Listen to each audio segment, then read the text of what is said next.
Well, first of all, hi, and thanks so much for taking the time to do this interview. The year has just started. How has the switch been for you to 2023? Well, since 22 was extremely busy, I've been enjoying some time at home, just relaxing. And I love being on the road, don't get me wrong, but sometimes it's nice to have a little break as well. It was extremely intense last year, recording an album and playing somewhere around like 120 shows. So, yeah, Yeah. it's Was it good to be weird home. for you actually to do a tour like right before you are actually releasing new material? No, I wouldn't say it's no, not weird. I mean, we love being on tour, and that is like home to us, you know. Like Mm. that's we wanted to go on tour for 2 years, so it wasn't weird at all. But the previous album, the whole album cycle got cut short because of the pandemic. So I think we were like a year in either mass touring, and when the pandemic was over, we decided to record an album, and we wanted to release some new material to have something new to play while we were still sort of touring either mask. So it wasn't weird, but it's just yeah, it wasn't the usual timing. You know, you Yeah, release an yeah. album, you go on tour. So it was a little bit different, but it just felt like we were back again and together and with our touring family. You know, the crew, the fans, and everyone. So it was just awesome. Yeah. Yeah, I actually went to see that show in Finland. And personally, I don't think I've ever seen such an excited crowd in Finland. So do you have any Yeah. specific memories about that show?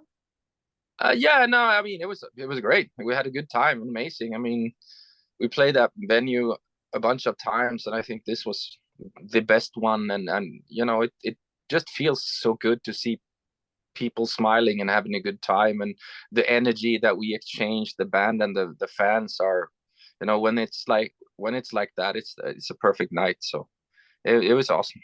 And Finland has always been very good to us. You know, one of the first countries outside of Sweden to embrace In Flames and embrace our sound. So it sort of feels like going home in a way. So yeah, yeah, I love playing in Finland. You also played some of the new songs on tour. So in general, how have been people reacting in the audience on the new songs?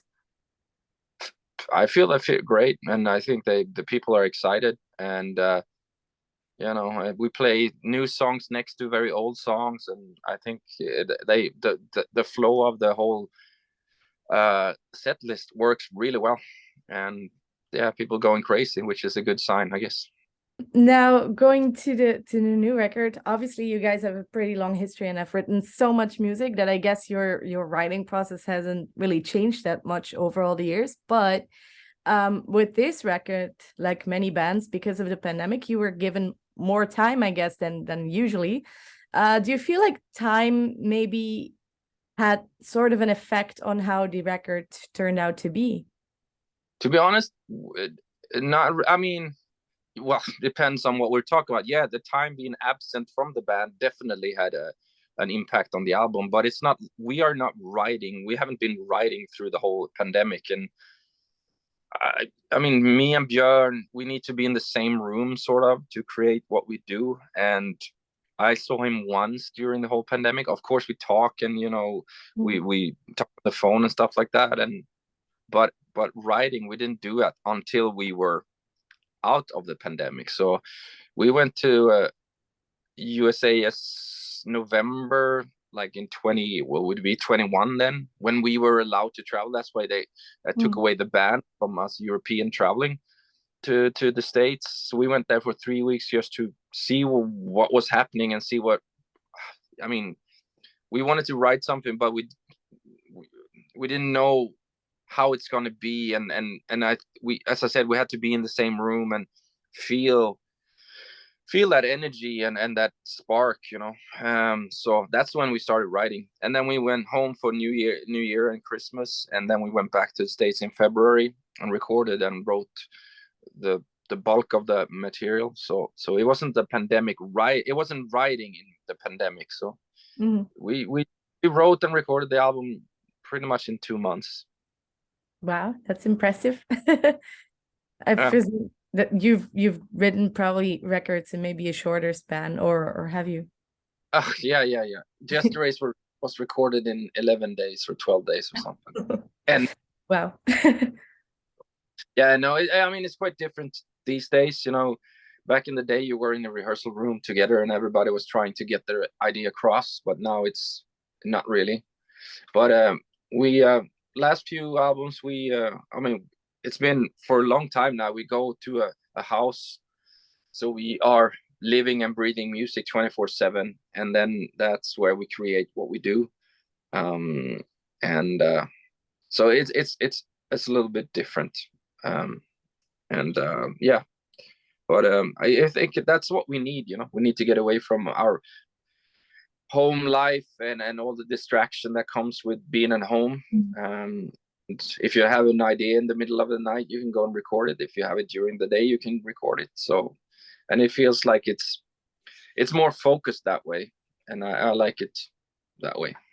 Overall, this album, to me, it felt like you're pretty much, you know, it's a nice illustration of what In Flames was and what they are and maybe what they will be. Like, it's a perfect bridge somehow between all your material.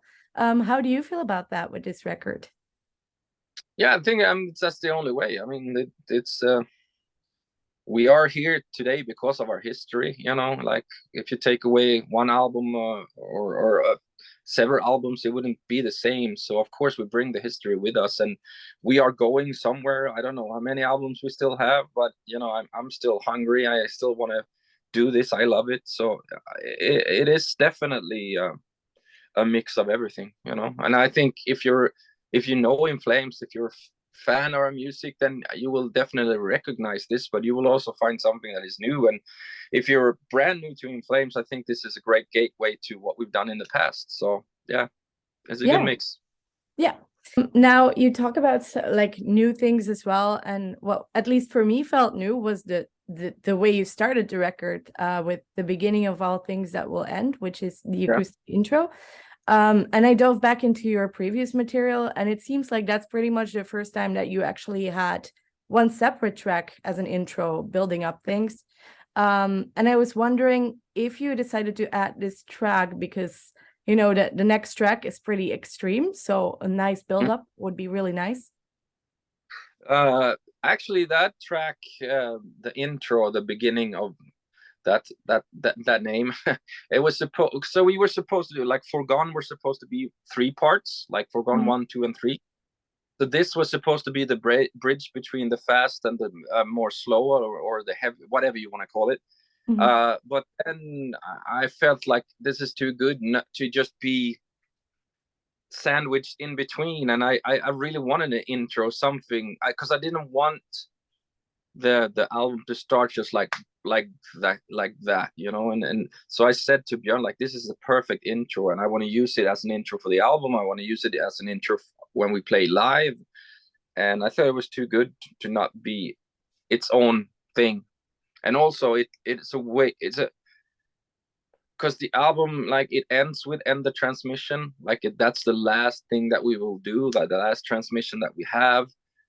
I need a beginning to this story, and it is the beginning of all things that will end with End the Transmission. So I thought it was a perfect way to start this story, so to speak. Yeah, it makes a lot of sense, and I think I do really like the contrast that it has with State of Slow Decay, which is probably one of the heavier songs on the record. So was that intentional as well, that you placed that second song after that? Yeah, well, when we mix, or actually when we record, I always already then start coming up with a set list, or like a track list, I should say, because I think we don't write singles, we write albums, so it all has to have a vibe, a feeling, and dynamic. So every song is placed where it is with a purpose. And State has such a, like, it's, to me it's such a again, talking about the mix, but it's like because In Flames DNA is melody and aggression. I think that song incorporates all those elements in a perfect way, you know. It's a good introduction to this album, and also this again, what I'm dealing with in the lyrics, it's like the beginning of something that will eventually decay into nothing, I guess. In that sense, is there like a bigger concept behind this record, or is it just themes that are sort of linked together? A theme, I mean, it's an overall theme concept. I think it's more of a story, you know, like different persons or different, like, yeah, it has to have, the songs are connected, so that it is a theme about time and what we do with time and how we deal with time. And obviously coming from the pandemic where it felt like time stood still, it's like, what do we do with it? It has a lot of effect on me and how I look at the world, and I see people around me, and what we do with, like, how we treat each other, you know. And I think we need to, I was hoping that we would come out of the pandemic with more respect and more tolerance and you know, more love. But I think it's the opposite, which makes me really sad when I look at the world and the state of the world. So yeah, that's what I'm dealing with. So this album is like more on me looking outside than me looking inside, you know. Like a lot of the past albums been me dealing with my past and my thoughts and my feelings, you know, within me, you know. And now it's more like an observation, I would say. Yeah.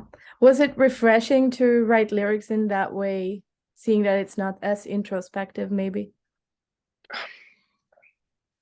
No, I no.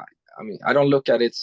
The lyrics has always been my way of dealing with whatever's in my head. You know, it's like a therapy session without have to go to someone and talk to them. I talk to the I talk to the fans, not directly. I talk to whoever want to read the lyrics, and I use a lot of metaphors so people can do their own interpretation and make the songs theirs. Because we own the music to a certain extent, but as soon as we release the song or release the album, we don't own it anymore. It belongs to someone else. Like, and that's how I see the. So I wouldn't say it's refreshing. Because no matter what I talk about, I'm very deep in that whole thing, you know. It's like, it's my personal little heaven and hell. Mhm. Have you ever heard like an interpretation of one of your songs from maybe back in the day or something from a fan that actually surprised you?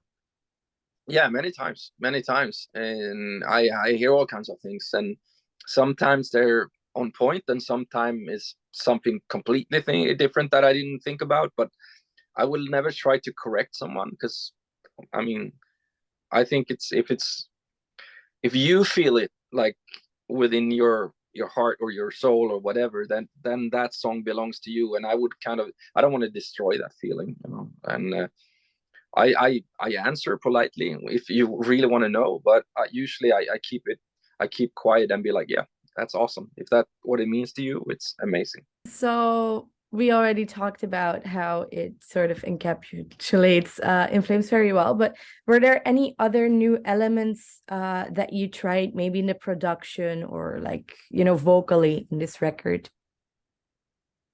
I think we just try to top ourselves and become better at our instruments, whether it's drums, bass, guitar, or vocals, or whatever it is, you know. We wanted to have a little bit more guitar-driven album, more drums up in the front. And I've been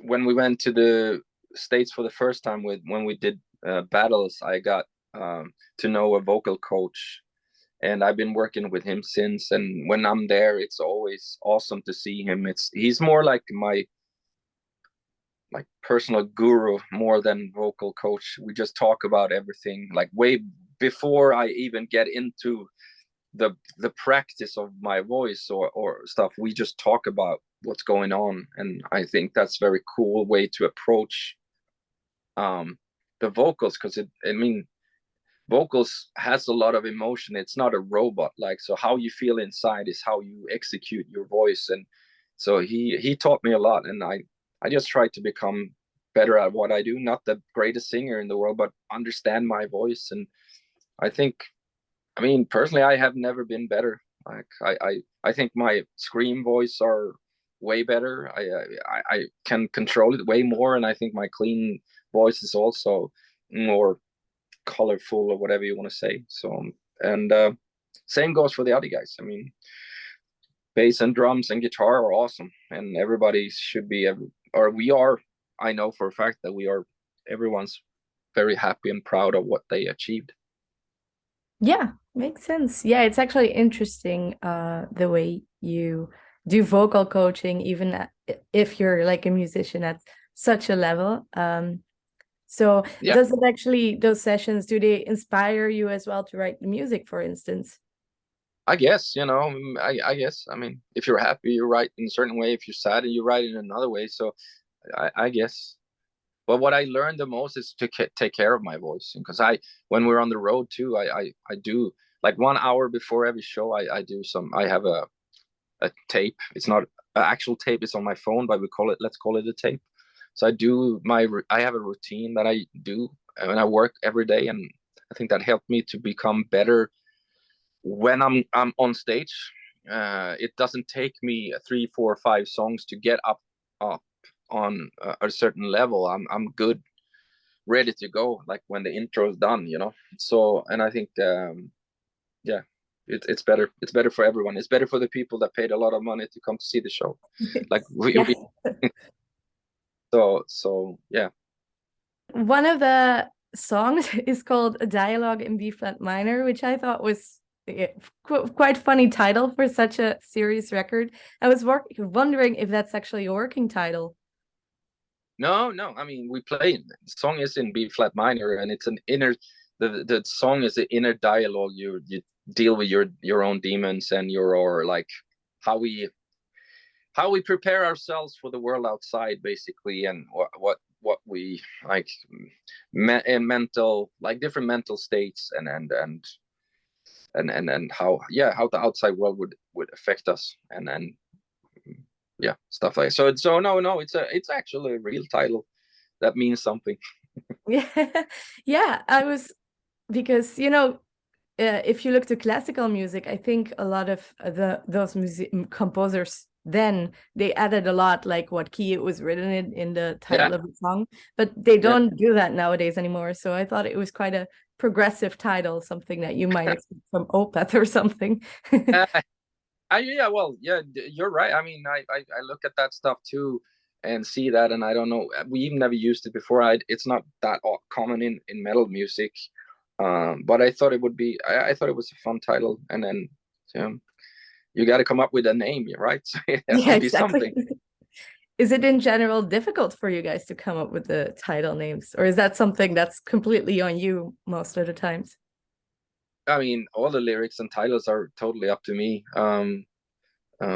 So I think the other guys would say something if I was totally out of my way, come up with something stupid, but something they would be embarrassed about. But usually it's me. So sometimes it could be difficult. It's not like I don't really have titles when I start with the song. It's when I'm done, I look at the lyrics and the way they speak to me. That's how I come up with the title. One of my favorite songs on the record is In the Dark. I really like what you did with the vocal melodies in there. So is there anything you can say about that song, either lyrically or musically, how you guys came up with it? It's one of the first songs that we wrote, or we felt like, okay, we're heading in the right direction. I think that one and Meet Your Maker were the ones that kind of set the tone for them, and we wanted something that was within the dark, something that was almost like a machine rolling forward, like something that would be heavy in a live environment, like chugging on and so on, and the melody has a vibe of what we've done in the past, like almost like a rhymey melody, when it the chorus, stuff like that, and just trying to, I don't know, again, dealing with demons and dealing with the outside world, but you know, how I look at my surrounding, and we're not heading in the. I wish, and we can always have the hope. We should always have hope, but I don't. It doesn't look bright on the horizon. It looks more like we're stumbling around in the dark, and we have nowhere to go, really, you know. And we are all pulling and fighting and trying to be right at all points. We should work together, not against each other. Yeah, nicely put. I think it's just a war and no one will win it. And I say that, and then if you look at it, that's pretty much what it is. It has nothing to do with actual war between like guns and stuff. Like it's not that type of war. It's what we do to each other. There's not.